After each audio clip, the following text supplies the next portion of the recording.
reached across the aisle. You know where I was when I heard about the first attempt on the ex-president's life? At a George Strait concert. 47,065 people in Detroit, 5 of whom were black.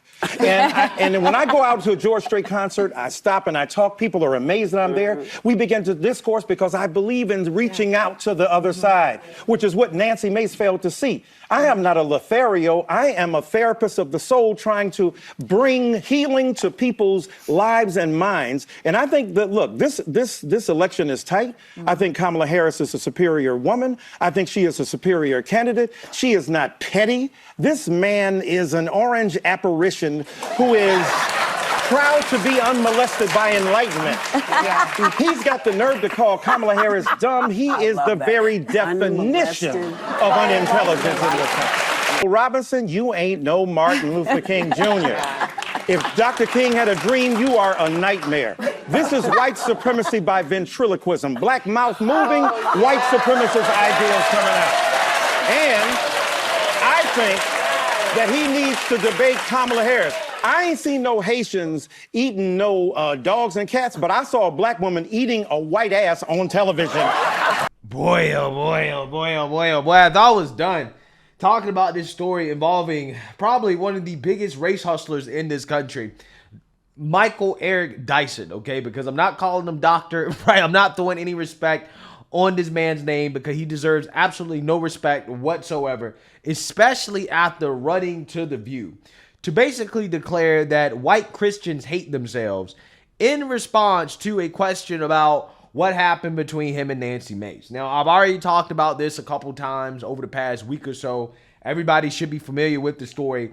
This guy, who allegedly is a Baptist minister and a married man, got caught trying to flirt with Nancy Mace, who's a white Republican congresswoman, after calling her a racist or strongly implying that she's racist on national television in a CNN panel debate about pronouncing Kamala Harris's name. Okay, this guy got upset because Nancy Mace was mispronouncing Kamala Harris's name, which is something that all of them do, by the way. They all mispronounce Kamala's name because I think you pronounce it Kamala, right? Kumala, right? She has an Indian name, right? So you got to pronounce it in the Indian way. And since none of these people are Indian, like Kamala Harris, because she is Indian, they're all pronouncing it incorrectly. So I guess according to their argument, they're all racist, hateful bigots, right? Because they all mispronounce Kamala Harris's name. But anyways, this guy got caught sending text messages to Nancy Mace in which, you know, he asked for a picture. He was holding her in the picture in a way in which he clearly was trying to cop a feel on Nancy Mace. He was sending kissy emojis, talking about how gorgeous she is. Clearly, this man was trying to spit game. He got caught. He got exposed, and he just doesn't know how to handle it, right? I mean, he's getting absolutely roasted by everybody, and you know he's mad because he's running to The View to basically, again, blame white Christians for why he got caught flirting with a white Republican woman. So, without further ado, let's get into this. Well, doctor, let's get right into it. I feel like I'm used to seeing you on TV, but great to see you in person. Good to see you too. But let's address this recent exchange you had with Congresswoman Nancy Mace when you were debating, or you're clashing over her repeated mispronunciation of the vice president's name. Right. I think we have the clip. Kamala's. You had it right. You almost got it. I will say Kamala's name any way that I want to. When you disrespect Kamala Harris by saying you will call her whatever you want, I know you don't intend it to be that way. That's the history and legacy of white disregard for the humanity of black people. So now you're calling me racist. I didn't say. I just said you weren't yes, racist. that is complete. No, you don't have to. Kamala Harris. If Kamala. You said I will call say you Nancy any way that I want. So because we live in the crazy year of 2024, she then later accused you of sending her flirty text, which she entered into the congressional record. Can you clear this up for us, Professor? Absolutely. Well, first of all, it's great to be here with you wonderful women. Yes. The thing is that, let's look at a little background. I'm a preacher. So I know sin, my own and others, right? Nobody's perfect. I saw Whoopi yesterday talk about the fact in regard to Janet Jackson, people make mistakes, and we have to acknowledge that. Number two, as a professor, I've seen things evolve over space and time. What you could say 20 years ago, can't say today. No. Not because you're suddenly wrong, but the temper of the times has changed. Right. So if you acknowledge a woman's beauty, that is a power imbalance, there's a problem there. But peer-to-peer, a different story. Still cautious, but different. No, bruh. That's not what happened, man. Again, I don't know who this guy thinks he's trying to fool. Okay, the cackling hands on the View. Again, see, that's the frustrating part about all this. Okay, these people are so steeped in propaganda. They know for a fact. They know for an absolute fact. If this guy was not who he was, they would be saying that this dude definitely was trying to flirt with Nancy Mace. I mean, if you look at the picture, the dude's hands is on her hips. If you didn't know any better, you would have thought that they were a couple. Okay, I'm gonna give you guys an example. Every dude knows this. Every dude knows this. Okay, when you take pictures with a woman, every dude knows how to take pictures in a way that is friendly, right?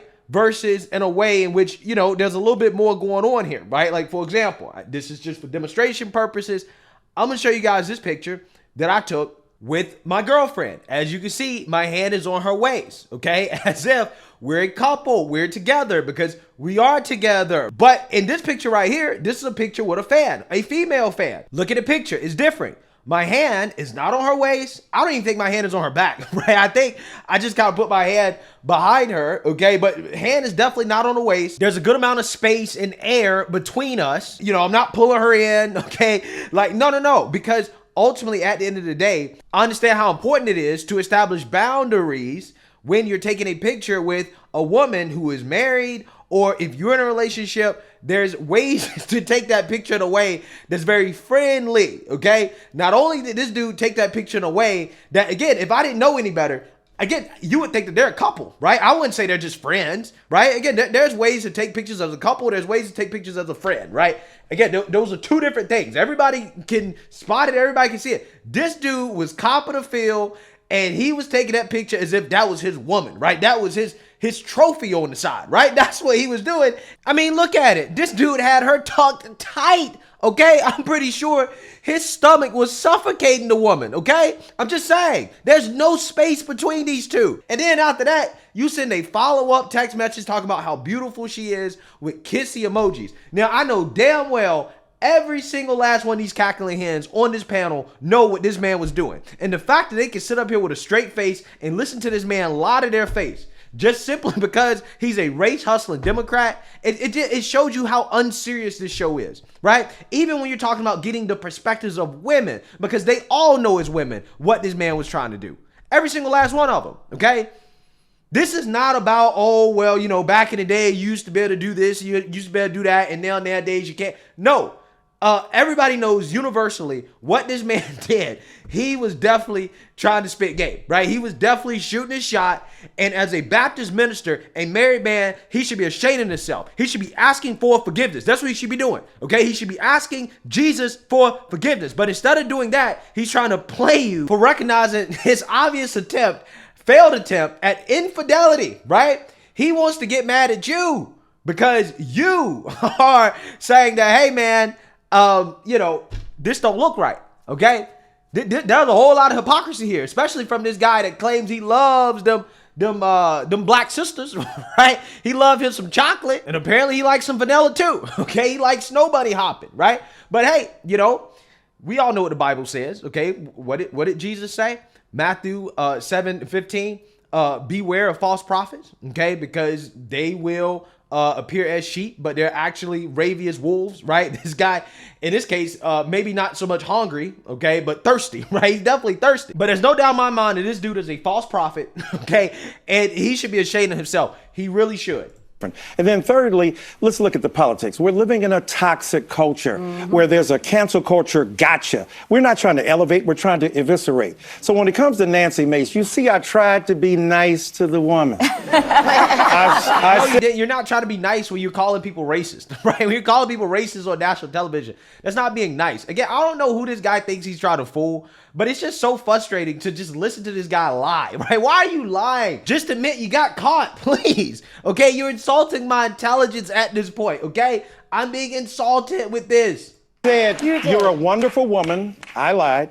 I then said, but I tried to be nice to her. And then even when I pointed out to her what the repetition of the misnaming of Kamala Harris would do, she got defensive. Oh, you're calling me a racist. No. And you never did. I never did. Yeah. I think Shakespeare said the lady doth protest too much.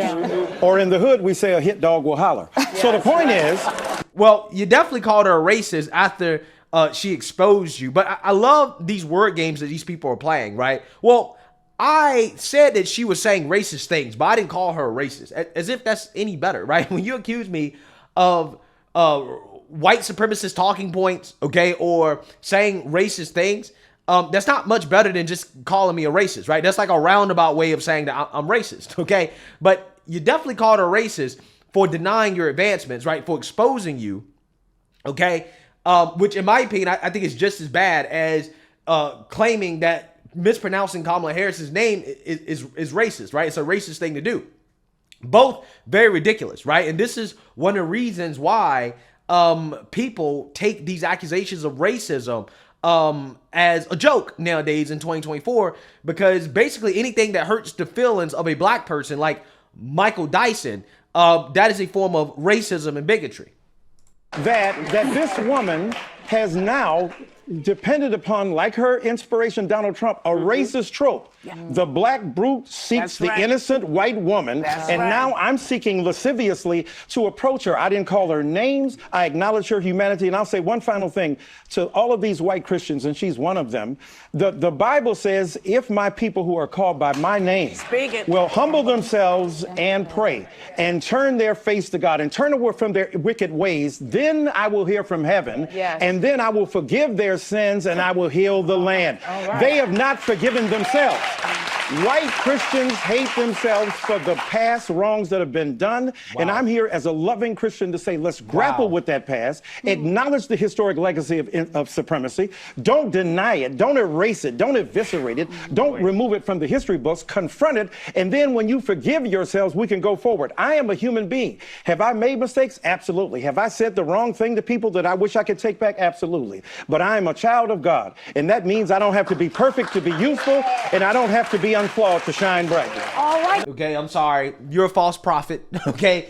And you're a con man, and you're a race hustler. And this dude really should be ashamed of himself for going on national TV and telling white Christians that they hate themselves because this dude got caught basically trying to cheat on his wife, right? Again, it's mind-boggling, right?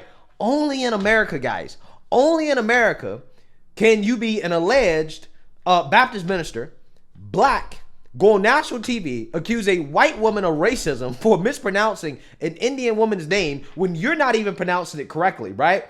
Turn around, ask that white woman for a picture in which you clearly are trying to cop a feel on this woman as a Baptist minister and a married man, copping a feel, okay, on another woman, and then turn around and send that picture to the woman while flirting. Okay, while flirting, and then turn around and play the victim card, go on national television and play the victim card and accuse white Christians of hating themselves because you got caught, right? You got caught. Oh my goodness. Wow. Only in America. Only in America. These are the same people that claim that this is a white supremacist society. I'm not sure in a white supremacist society this will be allowed, right? In an actual white supremacist society, there would have been much worse consequences for what Michael Dyson tried to do, okay? If we actually lived in a society that was, white supremacist in nature, right? I mean, I think that what you're seeing here is actually proof and evidence that we don't live in a white supremacist society. In fact, we may live in a society of black supremacy because only black people can get away with something like this, right? I mean, let's keep it 100, right? Michael Dyson is only getting away with this because he's black, right? That's the only reason he's getting away with this. Because otherwise, if he wasn't who he was, he would be laughed off television, right? Nobody would take this seriously. He would not have a platform to spew this type of gaslighting, right? Because that's what's happening here.